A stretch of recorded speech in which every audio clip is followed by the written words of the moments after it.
Bonjour, bonjour et bienvenue sur Kwesi pour ce temps de parole consacré au service civique. Et ce matin, nous recevons deux jeunes sur ce plateau, Djanfar et Astrid. Bonjour Djanfar. Bonjour. Bonjour Astrid. Bonjour. Alors, comment ça va? Ça va. Et Ouais. vous? Très bien, et vous? Moi aussi, très bien, merci. Alors, vous avez choisi une action très belle, le service civique. Djanfar, pourquoi?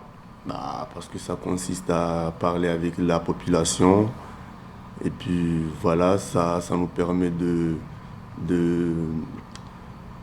voir une bonne expérience sur les terrains, quoique même dans les établissements scolaires, tout ça.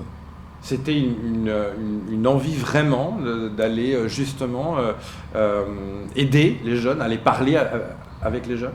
Ouais, c'est une envie. Ouais. Ça nous permet de nous faire le lien entre eux. Et c'est qu'un peu votre parcours que vous avez fait un peu avant. J'ai étudié, j'étais étudiant à l'école et puis en fin 2019, j'ai passé le concours d'adjoint de sécurité D'accord. et je l'ai eu. Ah, bien. Du coup, voilà, Ok. le service civique est lié aussi dans mon parcours Mhm. professionnel. Donc c'est une suite logique pour vous. Ouais. D'accord. Et pour vous, Astrid? Alors, moi, j'ai choisi de faire le service civique pour avoir une expérience un peu plus hors du commun. Mhm. Euh, et puis, me rapprocher un peu des enjeux sociétaux qu'on peut trouver ici à Mayotte. D'avoir une expérience de terrain, entre guillemets. Et quel est votre parcours à vous? Qu'est-ce que vous avez fait avant? Alors moi, j'ai étudié le chinois à Paris et Ah oui. là, j'ai décidé de me réorienter. Donc, je vais intégrer une école de commerce en février. Donc, j'avais quelques mois de libre. C'est Mhm. pour ça que j'ai décidé de faire ce service civique. Pour vous, c'était important justement d'apporter votre pierre à l'édifice pour la sécurité, pour le bien-être de Mayotte? Oui, tout à fait. Mayotte est chère à mon cœur, donc ça me fait plaisir d'apporter mon aide. Ouais. Et c'est beau ça, non? Bah ouais, c'est bon. C'est bon la vie, voilà. Est-ce que, donc vous êtes encadré, vous êtes 26 hein, à être pour cette année, etc. Comment ça se passe entre vous? Vous êtes vus, vous êtes rencontrés, vous avez eu différentes discussions avec les autres jeunes? Entre services civiques, oui, Ouais. bien sûr, on est souvent amenés à être ensemble, à mener des opérations ensemble. On est beaucoup en groupe, même tout le temps. Mhm. Et il y a une assez bonne ambiance entre nous. Ouais, il y a une bonne ambiance. Moi, carrément, je suis nommé chef d'équipe. Je gère une équipe sur les terrains envers les établissements scolaires. Du coup, voilà, il y a une bonne ambiance. On s'entend bien avec les jeunes. Voilà, pour l'instant, tout est bien, tout est tranquille, en fait. Justement, Tout se passe bien. comment ça se passe une journée au service civique?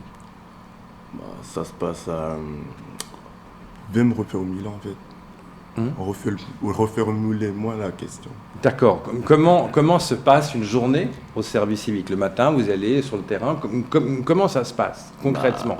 Une journée. Concrètement, une journée, ça se passe, on se retrouve, le rendez-vous, on se retrouve au BPP, au Bureau de partenariat de prévention, et puis voilà, chacun part avec un de nos collègues, Avec un agent de police? ouais, un agent de police. Mhm. Et puis chacun part sur un terrain, et puis voilà, on part avec chaque groupe. Et puis l'émission commence à 7h, 7h10, ouais, 7h10, D'accord. comme ça. Mais Dans chaque établissement. établissement scolaire? Dans chaque établissement scolaire. D'accord. Donc vous allez aux écoles, vous allez discuter avec les jeunes. Vous leur dites quoi? On leur dit il est l'heure que voilà, ils doivent se mettre ils doivent se réveiller pour aller à l'école, voilà, ils doivent s'activer. Ouais. Et puis voilà, les cours doivent commencer. Et puis à la fin, on devrait parler avec leur professeur et la directrice ou la principale, le principal. Pareil pour vous? Oui, moi je suis à la fois sur le terrain mais aussi dans le bureau. Mais si on parle du terrain, chaque groupe en fait est encadré par un réserviste civil. Mhm. Et donc voilà, notre boulot c'est d'éviter les débordements, rassurer la population. Justement, quand vous voyez ces débordements, on dit que les jeunes maintenant, il y a encore eu des barrages ce matin, ça vous révolte? Oui, mais nous on est là justement pour essayer de minimiser cette violence. et cette provocation aussi. Mhm. Après, on n'est pas des policiers, bien sûr, mais Bien sûr. on essaye de ramener un peu la paix. Oui, et justement, comment réagissent les jeunes quand vous les voyez et que vous leur parlez? Parce qu'en fond, vous parlez le même langage. Oui, tout à fait. C'est pour ça que c'est très intéressant qu'on ait leur âge, parce que la communication est facilitée et puis on essaye, dans la mesure du possible, d'envoyer des jeunes du même quartier dans un certain établissement. Comme ça, ils se connaissent, la relation de confiance est plus facilement établie. C'est vrai que, oui, ça c'est important, la question de confiance. Parce que quand vous parlez à des gamins, peut-être qu'ils vous écouteront pas, ils s'en fichent un peu ce que vous dites. Moi, supposons, je suis un gamin, vous êtes devant moi, puis je dis, mais j'ai rien à faire de ce que tu me dis. Vous réagissez comment? Bon, voilà, nous personnellement, il faut juste pas céder à la provocation. Ouais. Et puis, on réagit à leur façon de parler avec nous, voilà. Nous, on n'est pas là pour rentrer en conflit, en fait. On fait un premier pas vers eux. S'ils viennent nous parler, c'est bien. S'ils ne veulent pas nous parler, tant pis. Et si après ça dégénère, ce sera plus de notre ressort. On va appeler nos supérieurs, les réservistes civils ou les policiers en tenue. Oui, c'est ça qui est important, c'est que vous n'allez jamais seul. Vous n'êtes pas des seuls jeunes à aller à la population, vous êtes encadrés. Il y a quand même un encadrement qui est là, c'est important aussi pour vous. Hein. Tout à fait, on est toujours encadrés, on n'est jamais livré à nous-mêmes. Et ça vous aide, je pense. Ouais. Oui. Hein? Ouais, ça nous aide.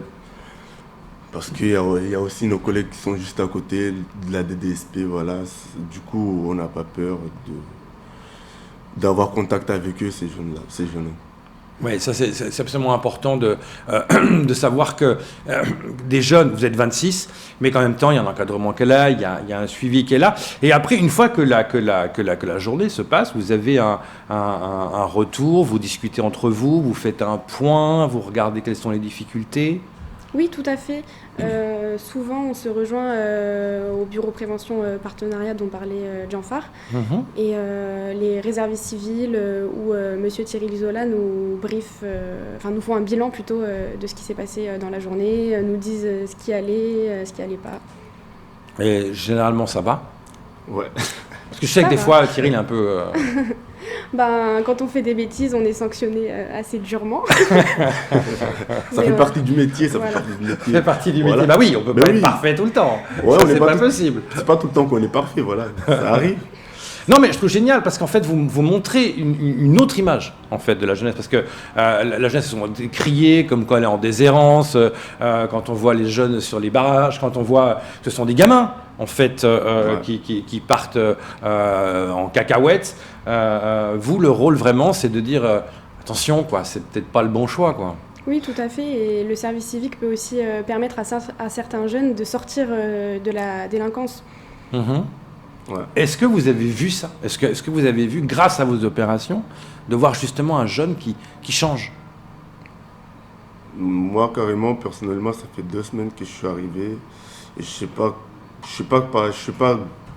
grand-chose en fait à vous dire. Mais quel est votre sentiment par rapport à ces 2 semaines que vous avez déjà faites? Qu'est-ce que vous ressentez aujourd'hui après 2 semaines? Pour l'instant, après ces 2 semaines, tout est ok, tout est bon en fait. On s'entend bien avec la population ou avec les jeunes qui sont aux établissements, tout est bien, tout est tranquille. L'ambiance est bonne. L'adrénaline, il n'y a pas de tension surmontée. Et pour vous?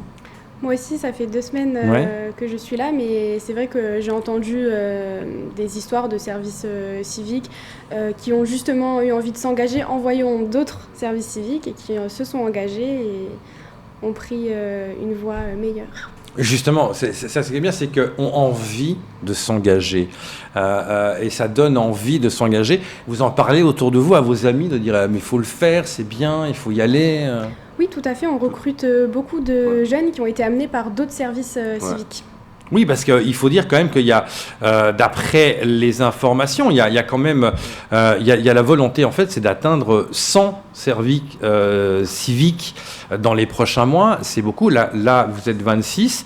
Est-ce que aussi le but, c'est pour vous d'essayer de parler à vos amis pour qu'ils rejoignent justement le service civique?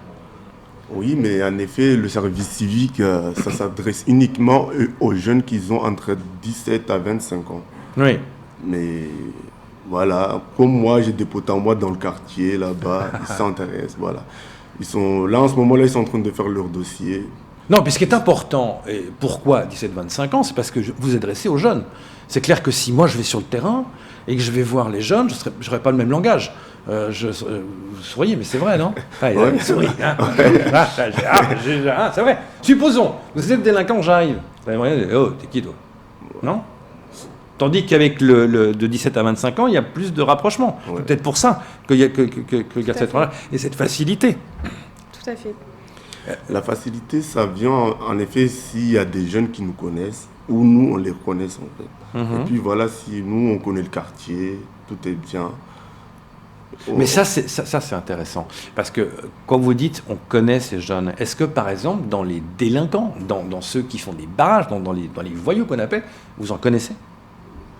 Bon, sur ça, je sais pas. Non, parce que l'idée, justement, c'est de dire, je les connais, je vais essayer d'aller leur parler, je vais essayer de voir, je vais essayer de calmer le jeu.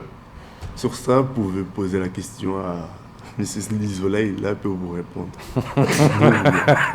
Oui, il faut le savoir que Thierry Zola est là pour accompagner, parce qu'ils ne sont jamais seuls, les services civiques. Ils sont toujours accompagnés, et ça les aide bien. C'est vrai qu'à Vaibé, par exemple, le bureau a enregistré 40 recrues possibles. À Cavani, MSA Perret, pareil. Kaweni, une quinzaine à vouloir intégrer un dispositif. Ça suscite des vocations. C'est une vocation pour vous? Une vocation pour moi, c'est plutôt une expérience. Je sais que pour d'autres, oui, c'est une vocation parce que ça peut justement s'inscrire dans leur projet professionnel, comme pour Janfar. Il y en a qui ensuite décident de devenir ADS ou veulent tenter le concours de police. Ou gardien de la paix. Oui, c'est vrai que là, c'est pour un peu pour votre métier, parce que vous voulez rester au sein de la police. Après, votre parcours, qu'est-ce que vous voulez faire après? Je vais valider le concours interne, gardien de la paix GPX.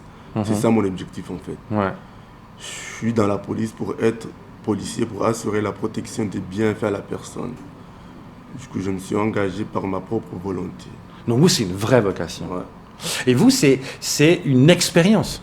Oui, tout à fait. Mais est-ce que cette expérience, vous aimeriez la renouveler après? Parce que là, après, vous allez repartir en métropole, faire d'autres études, mais est-ce que ça ne donne pas une envie de dire « Ah, j'ai encore envie d'en faire un petit peu » Un service civique, c'est pas renouvelable, malheureusement. Ah voilà, d'accord, ok, ça je ne savais pas, super, une bonne question que vous posez là. Merci Thierry de m'avoir précisé ça. Non, donc c'est pas renouvelable, mais au moins ça, en parler aux autres, de dire à ses copains, allez-y, faites-le. Oui, j'en ai déjà parlé à une amie qui va venir passer son entretien cette semaine.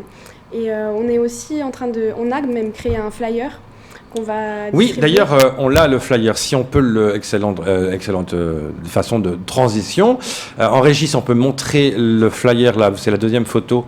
Voilà, regardez. Voilà. Donc, au service civique du BPP, on n'est pas tout le temps sur le terrain, on peut aussi être au bureau et effectuer des petites missions comme ça. Moi, c'est moi qui ai créé ce flyer. Ah oui? Oui. Ah oui, donc vraiment, ta mission de service civique dans la police nationale t'attend. C'est fort ça quand même. Oui. Soutient et assiste. La population a besoin de toi. Donc en fait, moi je suis jeune. J'ai en 17 et 25 ans, comment je fais? Donc je vais quoi? Je vais à un bureau partenariat prévention, oui, je fais quoi? Vous pouvez directement venir au bureau partenariat prévention, accompagné de votre dossier. Donc, qui est composé du RIB, CV, lettre de motivation, attestation de sécurité sociale et photocopie de la carte d'identité. Oui, parce qu'il faut être français ou avoir un titre de séjour de longue durée. De plus de 2 ans. Donc ça, c'est important. Et entre 17 et 25 ans. Donc ça dure de 6 à 12 mois. Pour vous, c'est combien de temps que ça va faire? Pour vous, c'est parti pour 6 mois? Même pas 6 mois. Même pas 6 mois, je pense. Parce que là, j'attends pour aller à l'école de police. À l'école de police bientôt. Ça paraît pas énorme, 6 mois? Non. Non? Non. Et pour vous, combien de temps pour vous ce sera? 6 mois aussi. 6 mois? Oui. Après, aller en métropole. Quand vous avez dit, je ne sais pas, à vos parents, et je vais faire service civique, quelle était la réaction de votre entourage? Ils étaient contents pour moi. Ils m'ont dit qu'ils étaient contents que je fasse quelque chose des mois libres que j'avais avant mon école de commerce. Ouais. Et pareil? Ouais. Pareil. L'entourage, comment il a réagi, l'entourage, enfin? L'entourage... Votre entourage, quand vous avez dit, je vais faire le service civique? Ils ont accepté. Et ils ont été contents pour vous, ils ont été... contents. Surtout ma mère. Ouais. Elle a dit, ok, mon fils, voilà, après tu vas découvrir une expérience que tu vas très bientôt découvrir en école de police. Tout cela te permettra d'avoir une bonne expérience. Oui, parce qu'en même, c'est aussi une expérience d'aller vers les autres, hein, Tout à fait. aussi. Est-ce qu'on peut remettre le flyer 2 secondes en régie, s'il vous plaît, pour bien... en régie, si on peut remettre le flyer, s'il vous plaît, par rapport à celui qui a été fait par cette charmante demoiselle qui est ici sur le plateau. Voilà, merci. Déboucher sur les métiers de la sécurité. En fait, c'est ça que je voulais dire. C'est-à-dire que, en même temps, ça apporte des débouchés. C'est-à-dire que c'est pas simplement un truc comme ça qu'un jeune fera pendant 6 mois ou une année et basse, quoi. Est-ce que ça, c'est quand même important aussi à soulever? Est-ce que c'est un point, parce que vous êtes aussi au bureau, vous, est-ce que c'est un point qui est important pour les jeunes quand ils viennent? Oui, tout à fait. Il y a des jeunes, des fois, qui ont arrêté leurs études pour X ou Y raison et qui ont justement maintenant cette opportunité à saisir. Et si on sait se servir de ce service civique, on peut aller très loin. Hein? Ouais. On peut aller très loin. Oui. Ça, c'est vrai, la preuve. C'est que vous voulez continuer après, plus loin. Ouais, mais le service civique, ça peut leur ouvrir la porte. Ça peut leur ouvrir la porte pour avoir une bonne avenir, une bonne expérience. Une bonne expérience. Est-ce qu'il y a eu des endroits compliqués où vous êtes allé? Est-ce qu'il y a eu des moments compliqués que vous avez vécus? Non, pas spécialement. C'est toujours très bien géré. Comme on vous l'a dit, on est en groupe. Et à partir du moment où ça relève plus de nos compétences de médiation, on délègue ça à nos supérieurs. Même sentiment? Même sens. Donc heureusement, en fait, ouais, quand ça devient trop compliqué, il y a justement le soutien, l'encadrement qui est là. Qui est juste tous les minutes qui passent, il y a la DDSP qui passe. Ouais. Vous n'êtes jamais seul Ouais. à aller Jamais voir les seul. gens, ça c'est important. Hein. C'est pour ça qu'on n'a pas peur. Il y a la CDI qui passe, il y a la brigade anticriminalité qui passe, à chaque minute qui passe aux alentours. Vous êtes par groupe de combien en fait quand vous... Là, vous êtes 26 à avoir été recrutés, mais quand vous allez sur le terrain, vous êtes pas groupe de 5, groupe de 3, comment ça se passe? 5 ou 4. Ça dépend des sites. Ça dépend. Ouais. Ça dépend des sites. Par exemple, à Mamoudzou Nord, on est beaucoup plus Parce que là-bas, LPO. Là-bas, c'est un peu... Chaud? Ouais, c'est un peu chaud. Et au LPO, là-bas aussi, c'est un peu chaud. Du coup, là-bas, il faut renforcer. Mais c'est un vrai besoin d'aller justement dans les quartiers aussi qui sont chauds, parce qu'il y a besoin d'y aller pour essayer de calmer le jeu, non? Ouais. Il y a besoin de renforcer pour avoir plus de services civiques. Il faut être plus de 5 ou 6 ou 7. Voilà, parce que tout peut déborder partout, en fait. Oui, c'est clair. Ouais. Et vous allez dans quel quartier vous êtes allé? Un peu partout. Mamoudzou Nord, T'as fait des LPO, patrouilles? Bamana, K1, K2. Quel était celui le plus compliqué pour vous? Le plus compliqué, moi j'ai eu la chance de ne pas vivre trop de débordements, mais je pense que je dirais Mamoudzou Nord aussi. Ouais. La seule fois qu'il y a eu un début de bagarre pour moi, c'était à Mamoudzou Nord. Ouais. Du coup, c'est juste à côté, voilà, c'est chaud. Et pourquoi c'est chaud? Bah, il y a des coins qui sont... Comment je peux vous dire? Il y a des coins qui sont... Je sais pas comment vous expliquer en fait. Il y a... Je sais pas, mais en tout cas, il y a des bandes, des groupes qui se mettent juste à côté pour... Voilà, je sais pas. Moi, ça fait 2 semaines que je suis là. Il y a des bandes hostiles dans certains coins. Ouais, c'est ça. Ça peut venir de partout en fait. Ouais. Et d'où le fait que vous êtes encadré, protégé, pour pouvoir faire ces actions. Merci beaucoup d'être venu ce matin pour en parler. Merci à vous de nous avoir reçus. Mais de rien, c'était important d'en parler, ce service civique. Si vous voulez, vous aussi, faire partie du service civique, n'hésitez pas. Hein. Je vous rappelle que le but, c'est d'en avoir une centaine, et ce qui est bien, histoire de ramener un peu de bonheur à Mayotte, et ça fait du bien. Vous allez où aujourd'hui? Comme d'habitude, on est dans les établissements LPO, Mamoudzou Nord. Et vous? Moi aujourd'hui, je pense que je serai au bureau. Ah voilà, accueillir les jeunes et proposer. N'hésitez pas à y aller. Et le bureau, il est où? On peut le rappeler? Il est à Kawini, dans l'immeuble Nossi, face à Bureau Vallée, qui est juste à côté du rond-point SFR. Voilà, maintenant vous savez tout, vous n'avez aucune excuse de passer à côté. Merci beaucoup d'être venu et passez une très très bonne journée. C'est tout pour ce temps de parole.